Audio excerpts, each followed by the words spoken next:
Class 12 তোমাদের সাহিত্য চর্চা বইতে যে গল্পগুলি রয়েছে তার মধ্যে ভারতবর্ষ গল্পটি আমি প্রথমে আলোচনা করব। ভারতবর্ষ গল্পটি সৈয়দ মুস্তাফা সিরাজ লিখেছেন। গল্পটি লেখকের সেরা 50টি গল্প সংকলন থেকে গৃহীত। গল্পের প্রেক্ষাপট রাঢ় বাংলা। সাধারণত এই লেখকের যে ছোট গল্পগুলো রয়েছে সেগুলো গ্রাম বাংলার প্রেক্ষাপটেই লেখা দেখা যায়। এই গল্পের প্রেক্ষাপট রাঢ় বাংলা, অর্থাৎ পশ্চিমবঙ্গের বাঁকুড়া, বীরভূম, মেদিনীপুরের কিয়দংশ এই রাঢ় বাংলার অন্তর্ভুক্ত। এই অঞ্চলের কাহিনী এই গল্পের বিষয়। গল্পটিকে আমরা দুটি অংশে ভাগ করতে পারি। গল্পের প্রথম অংশের যে ঘটনা রয়েছে সেটা আমি প্রথমে বলবো। সেটা হচ্ছে রাঢ় বাংলার শীতকালে এক অকাল বর্ষণে স্থানীয় মানুষের যে জীবনচর্চা তার একটা চিত্র দেওয়া হয়েছে। শীতকালে অকাল বর্ষণ অর্থাৎ অকাল বাদলা আসায় গ্রামের যে চাষাভুষো মানুষ তারা খানিকটা কর্মহীন হয়ে অলস সময় কাটাচ্ছে। একটা চায়ের দোকানে অজস্র মানুষের ভিড় হয়েছে এবং সেখানে তারা পারস্পরিক আলোচনায় লিপ্ত রয়েছে। নানা বৈচিত্র্যপূর্ণ আলোচনা, সেখানে কখনো কখনো তর্ক বিতর্ক, বাকবিতণ্ডা, পারস্পরিক সংঘর্ষের চেহারাও নিয়েছে, কিন্তু তবুও তারা সেইখানেই অবস্থান করছে। এরকম একটা সময়ে এক ভিখিরি বুড়ির আবির্ভাব ঘটে। বুড়িটি অত্যন্ত দৃঢ় পদক্ষেপে এসে চা খায় এবং তার ভিক্ষালব্ধ অর্থ চায়ের দোকানিকে দিয়ে আবার চলে যায় এবং এই মানুষগুলোর প্রতি সে বিন্দুমাত্র ভ্রুক্ষেপ করে না। কিন্তু মানুষগুলোর তার প্রতি কৌতূহল রয়েছে, কিন্তু সেই কৌতূহলের নিবৃত্তি সে ঘটায় না, বরং একটা তাচ্ছিল্যের ভঙ্গি আমরা দেখব গল্প পড়তে গিয়ে, এবং একটা তির্যক মন্তব্য করে সে চলে যাচ্ছে। চলে গিয়ে সে একটা বটগাছের খোদল অর্থাৎ গর্তে গিয়ে বসে। এইটুকু অবস্থান আমরা দেখতে পাচ্ছি। এরপরে যখন প্রকৃতি স্বাভাবিক হচ্ছে, 4-5 দিন পর প্রকৃতি যখন স্বাভাবিক হয়েছে, তখন আরেকটা দৃশ্য গল্পে দেখা যায়। সেটা হচ্ছে ওই যে বুড়ি গাছের গর্তে গিয়ে বসলো, সেই বুড়িকে মৃত বলে ঘোষণা করছে চাওয়ালা এবং তার এই সিদ্ধান্তে লোকজনও সম্মতি জানাচ্ছে এবং সেখানকার চৌকিদার থানায় খবর দেওয়ার প্রয়োজন মনে করেনি, কেন থানা অনেকটা দূরে। খবর দিয়ে পুলিশ আসতে আসতে হয়তো মৃতদেহ পচে গন্ধ বেরিয়ে যাবে, সেই জন্য সে অদূরেই কিছুটা দূরবর্তী স্থানে নদীর চড়ায় সেই মৃতদেহকে ফেলে আসতে বলে। একদল মানুষ অর্থাৎ কিছু মানুষ চ্যাংদোলা করে বুড়ির সেই মৃতদেহ নদীর চড়ায় ফেলে আসে। কিন্তু বিকেলবেলায় এই দৃশ্যের পরিবর্তন হয়ে যায়, অর্থাৎ আরেকটা চ্যাংদোলা দেখা যায় আসছে সে বুড়ির দেহ নিয়ে।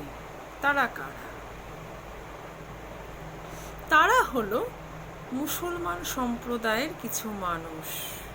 কেন তারা চ্যাংদোলা নিয়ে আবার আসছে? না, মুসলমান যে মৌলবাদী অর্থাৎ মুসলমান ধর্মের ধ্বজাধারী যে ব্যক্তিটি মোল্লা সাহেব, তিনি বুড়িকে ফজরের সময় দেখেছিলেন কলমা পড়তে, তাই সে ধারণা করেছে বুড়ি মুসলমান সম্প্রদায়ভুক্ত। তাই নদীর চড়া থেকে মৃতদেহটি তুলে এনে কবর দেওয়ার জন্য প্রস্তুত হচ্ছেন। অন্যদিকে হিন্দু ধর্মের আরেকজন ধ্বজাধারী ভট্টাচার্য মশাই, তিনি দাবি করছেন বুড়িটি হিন্দু সম্প্রদায়ভুক্ত, কারণ তিনি বুড়িকে শ্রীহরি বলতে শুনেছেন। তো এই যে দুজন ধর্মের ধ্বজাধারী মৌলবাদী, তারা বুড়িটিকে যে ধর্মের দ্বারা চিহ্নিত করেছে এবং যে ধর্মের সৎকার যেভাবে হয় সেভাবে করবার পক্ষপাতী থেকেছে, তাতে অজস্র সাধারণ ধর্মবিশ্বাসী মানুষ পারস্পরিক সংঘর্ষে লিপ্ত হয়ে গেছে। অর্থাৎ ভারতবর্ষের দুটো বড় সম্প্রদায়, ধর্ম সম্প্রদায়, হিন্দু ও মুসলমান, এরা পারস্পরিক সংঘর্ষে লিপ্ত হচ্ছে একটি ভিখিরি বুড়ির মৃতদেহকে কেন্দ্র করে। এই সংঘর্ষ এতটাই মারাত্মক চেহারা নিচ্ছে যে চৌকিদারকে মধ্যস্থতা করতে হয়েছে। কেন, ধ্বংসাত্মক জায়গায় পৌঁছে যাচ্ছে চৌকিদার, সেখান থেকে তাদের নিবৃত্ত করার চেষ্টা করছে। এমতো অবস্থায় বুড়ি হঠাৎ জেগে ওঠে এবং সে একইভাবে তাচ্ছিল্যের সুরে কতগুলো অশালীন তির্যক মন্তব্য করে দূরে অদৃশ্য হয়ে যায়। এইভাবে গল্পের পরিসমাপ্তি ঘটছে। তাহলে আমরা দেখি গল্পটা থেকে যেটা উঠে আসছে জীবন উপলব্ধি, সেটা লেখকের একটা নিবিড় জীবন উপলব্ধি বলা যায়। সেটা হচ্ছে ভারতবর্ষের মতো ধর্মনিরপেক্ষ সাম্প্রদায়িক সম্প্রীতি এরূপ দেশে যে সাম্প্রদায়িক বিভেদ সৃষ্টিকারী যেসব মৌলবাদী, যারা ধর্মের ধ্বজা ধরে মিথ্যার আশ্রয়ে ধর্মীয় বিদ্বেষ সৃষ্টি করে মানুষের মধ্যে এবং সাধারণ মানুষকে উত্তেজিত করে একটা সংঘর্ষের অপচেষ্টা করে, সেই মানুষগুলো কখনোই মনুষ্যত্বের জয়গান গায় না। তাদের এই অমানবিকতা একটা পাশবিকতার জন্ম দেয়, যেটা ভারতবর্ষের ঐতিহ্য নয়। ধর্মবিদ্বেষকে উস্কে দিয়ে সাধারণ মানুষকে প্ররোচনা দেওয়া কোনো সংবেদনশীল, সহানুভূতিশীল মনুষ্যত্ববোধের পরিচয় নয়।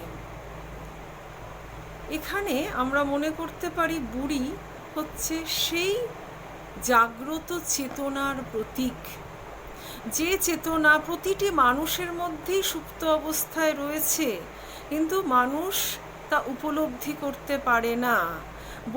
বুড়ির এই অসমাপ্ত তির্যক মন্তব্য, তাচ্ছিল্যের সুর সেই সুপ্ত চেতনার জাগরণ ঘটানোর জন্য যথেষ্ট উপযুক্ত। যেখানে সাধারণ মানুষকে এই চেতনার জাগরণ ঘটিয়ে দিয়ে চলে যাচ্ছে যে সাধারণ মানুষ এই ধর্মীয় বিভেদ সৃষ্টিকারী মৌলবাদীদের যে তৈরি করা ফাঁদে পড়ে নিজেদের মধ্যে সংঘর্ষে লিপ্ত হয়ে যে সাম্প্রদায়িক দাঙ্গা সৃষ্টি করছে, সেটা মনুষ্যত্বের চরম অবমাননা ঘটাচ্ছে। এটা ভারতভূমির ঐতিহ্য নয়। একথাই লেখক বলতে চেষ্টা করেছেন এই গল্পে, যেটা আমরা গল্পের একদম পরিসমাপ্তি অংশে আমরা খুঁজে পাচ্ছি।